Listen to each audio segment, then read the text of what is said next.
की बातें करेगा तो प्यारे पैगंबर ने उस रात अपनी बहन से जो बातें की हैं, क्या बातें की होगी? पता है आपको? फिर कहता हूं नहीं पता होगा। प्यारे पैगंबर अलैहिस्सलातु वस्सलाम ने जो बात उस रात की ना, वो हमें समझाया है कि जिस लाइन में तुम तुर्रम खां बन जाते हो उसकी शेखियां ना बखारो।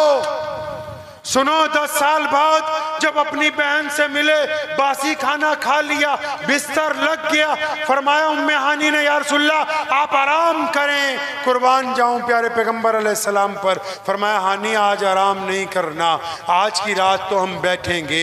हानी को अपने सामने बिठाया, सारे भांजे भी साथ में बैठ गए। करीब में सोचो कि क्या होगा, नबी अलैहिस्सलाम ने क्या कहा होगा कि इतनी बार तस्बीह पढ़ो जन्नत मिलेगी? क्या कहा होगा कि फजर की सुन्नतें ना छोड़ना? क्या कहा होगा कि फलां नफिल पढ़ना? वो तो दीन के मालिक है ना जी, जो भी कहते हैं बस वही सच है, ये हमारा ईमान है। लेकिन उस रात नबी अलैहि सलाम ने जो कहा था ना, ये जमीन की छाती फट गई थी, आसमान का सीना चिर गया था उस रात जो पैगंबर अलैहि सलाम ने बात कही। उम्मे हानी को करीब बताया, बुलाया, सामने बिठाया। हानी ने भी शायद सोचा होगा कि नबी अलैहिस्सलाम कुछ अमल बताएंगे, कुछ अल्लाह की बातें, कुछ दीन की बातें। क्या जाऊं कुर्बान मोहम्मद अलैहिस्सलातु वस्सलाम पर। अपने करीब उम्मे हानी को बुलाया, करीब बिठाया, भांजे भी बैठ गए। बड़े प्यार से एक बात कही, कहने लगे हानी आप तो हमसे उम्र में बड़ी हैं, नबी अलैहिस्सलाम से 15-20 साल बड़ी थी। हानी आप तो उम्र में हमसे बड़ी हैं ना, आपको तो पता है कि जब हम 6 साल के थे हमारी वालदा सैयदा आमिना का इंतकाल हो गया था।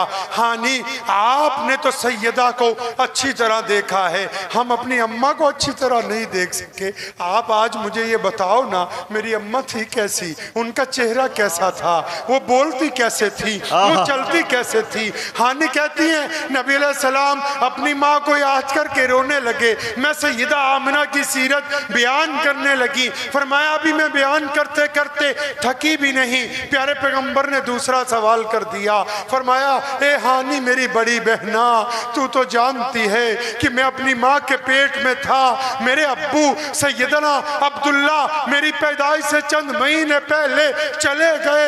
ए हानी मैंने अपने अब्बा को नहीं देखा, सैयदना अब्दुल्ला को नहीं देखा, उनका चेहरा कैसा था, चलते कैसे थे, बोलते कैसे थे, मुझे आज की रात बताओ मेरे प्यारे अब्बू थे कैसे? अल्लाहु अकबर। नबी अलैहिस्सलाम को उम्मे हानी ने कहा या रसूलल्लाह आपके अब्बू जैसी प्यारी सूरत मक्के में उस वक्त किसी और की नहीं थी। अरे जिस पेशानी में नूरे मोहम्मद होगा वो कैसी सूरत प्यारी होगी? अल्लाहु अकबर।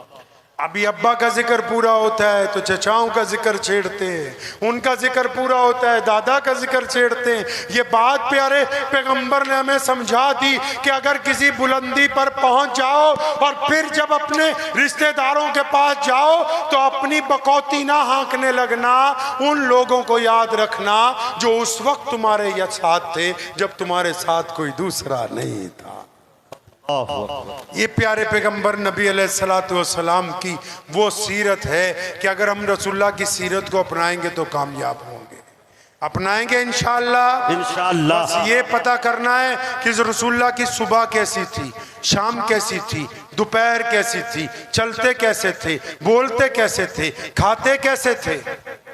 मैं अक्सर मौलवियों को पूछा करता हूँ, सुबह जिस दावत में जाओ गोश्त, जिस दावत में जाओ गोश्त। मैं पूछा करता हूँ कि कभी ये भी तो सोचो रसूलुल्लाह का खाना कौन सा सुन्नत था, क्या हम वक्त की गोश्त खाते रहते थे?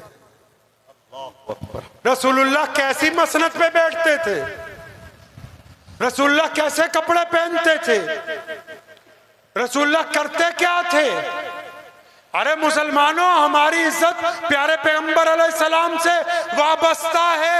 आज भी पूरी कायनात में अगर इस्लाम को कहीं से ताकत मिलती है, अगर बैतुल्लाह में तवाफ हो रहा है तो वो सिर्फ काली कमली वाले मोहम्मदुर रसूलुल्लाह सल्लल्लाहु अलैहि वसल्लम पहचानेंगे नबी अलैहिस्सलाम को इंशाअल्लाह। इंशाअल्लाह करेंगे इत्तबा इंशाअल्लाह। इंशाअल्लाह। दुआ कीजिए कि जो चंद बातें तो आपसे बहुत सी करता, लेकिन मजबूरी है, मुझे 5 बजे कि इस जहाज़ से वापसी है, इसलिए 1 घंटा पहले पहुंचना है।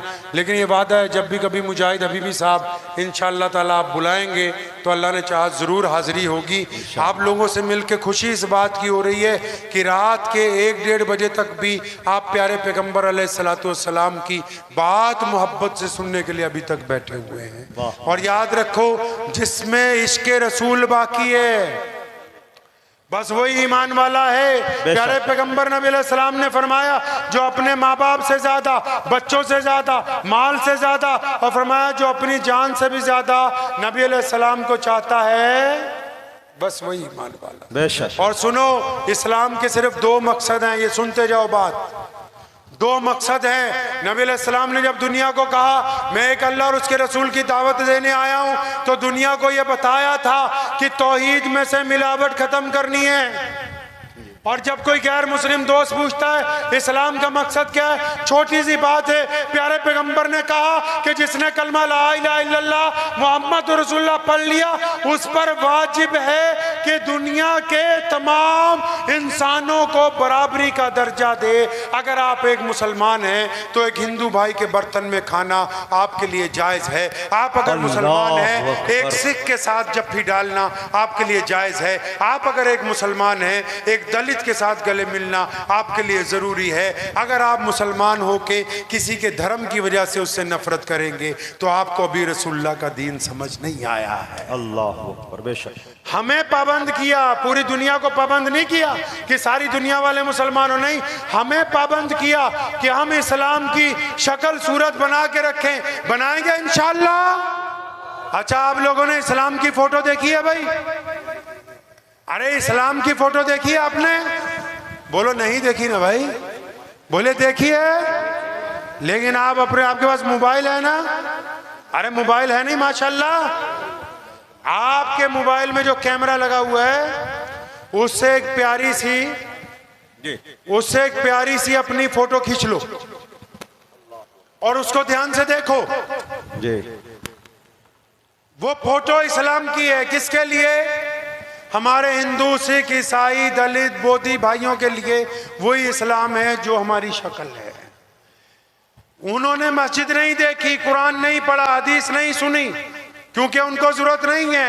लेकिन वो इस्लाम को जानते हैं। कैसे?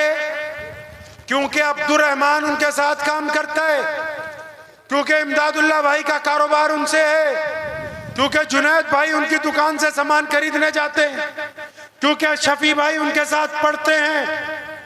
अब हम अपने गैर मुस्लिम भाइयों के साथ जो इस्लाम की शक्ल हम पेश कर रहे हैं, उनके नज़दीक वही इस्लाम है। तो अकेला मौलवियों ने ठेका नहीं रखा इस्लाम का। आपकी वजह से अगर कोई इस्लाम को गाली देगा तो लिख के ले जाओ, क़यामत के दिन मोहम्मदुर रसूलुल्लाह को जवाब देना होगा। समझ रहे हो बात? नहीं, आज से अच्छा वतीरा करेंगे सबके साथ, नहीं करेंगे इंशाअल्लाह। माँ बाप का एहतराम करेंगे ना इंशाअल्लाह, बीवी का एहतराम करेंगे इंशाअल्लाह, बच्चों से प्यार करेंगे इंशाअल्लाह। सब लोग बोलते हैं अल्लाह सारी दुनिया का भला हो जाए। अल्लाह के बंदे, जो तुम्हारी दुनिया है वो कौन है? सारी दुनिया का भला करने चले हो, तुम्हारी दुनिया कौन सी है? आपकी दुनिया, हमारी दुनिया, हमारे अम्मी अब्बू। आप नमाज पढ़ते हो, और वो नमाज पढ़ते हो ना भाई जी, अपने अब्बू से कभी गले मिले हो? फिर क्यों नमाज पढ़ते हो? अपनी माँ के पैर दबाए हैं, फिर क्यों नमाज पढ़ते हो? अपनी बीवी से मजाक किया, फिर कैसे नमाज पढ़ते हो? अपने बच्चों से दोस्ती की, फिर कैसे नमाज पढ़ते हो? अपने पड़ोसी के भाई बने हो, फिर कैसे नमाज पढ़ते हो? अरे किसी भूखे के मुंह में लुकमा डाला नहीं, फिर कैसे नमाज पढ़ते हो? किसी जख्मी के पर मलहम लगाई नहीं, फिर कैसे नमाज पढ़ते हो? किसी भटके हुए को रास्ता दिखाया नहीं, दिखाया, फिर कैसे नमाज पढ़ते हो? अल्लाह के बंदे, कभी मौलवियों से पूछो तो सही, नमाज पढ़नी क्यों है? कुरान ने दर्जनों जगह कहा कि इन्ना सलाता, कि नमाज इसलिए ताकि तुम गंदी बातें करनी छोड़ दो, अच्छी बातें करने लगो। अराइतल्लाज़ी युकज़्ज़िबु बिद्दीन फ़ज़ालिकल्लाज़ी यदुल यतीम, नमाज इसलिए ताकि तुम यतीम के मुंह में लुकमा डालो। ये तुमको किसने समझाया कि नमाज दूसरों को ताना देने के लिए? अरे ये नमाज इसलिए बनाई थी कि तुम अच्छे बन जाओ। कोई नमाज पढ़ के भी अगर गाली देता है, नमाज पढ़ के भी बाप को सलाम नहीं करता, नमाज पढ़ के भी बीवी को थप्पड़ मारता है, नमाज पढ़ के भी अपने बच्चों से दुश्मनी रखता है, नमाज पढ़ के भी अपने हिंदू सिख भाइयों से दोस्ती नहीं रखता, फिर ये नमाज नहीं पढ़ता, ये तो मुनाफकत करता है, इसको नमाज का पता ही नहीं है। नमाज बनी इसलिए कि तुम अच्छे बन जाओ। बनेंगे अच्छा इंशाअल्लाह। तो दुआ कीजिए अल्लाह ताला मुझे भी आप सबको इन बातों के ऊपर अमल करने की तौफीक अता फरमाए। वाखिर दावाना अनिल हम्दुलिल्लाहि रब्बिल आलमीन।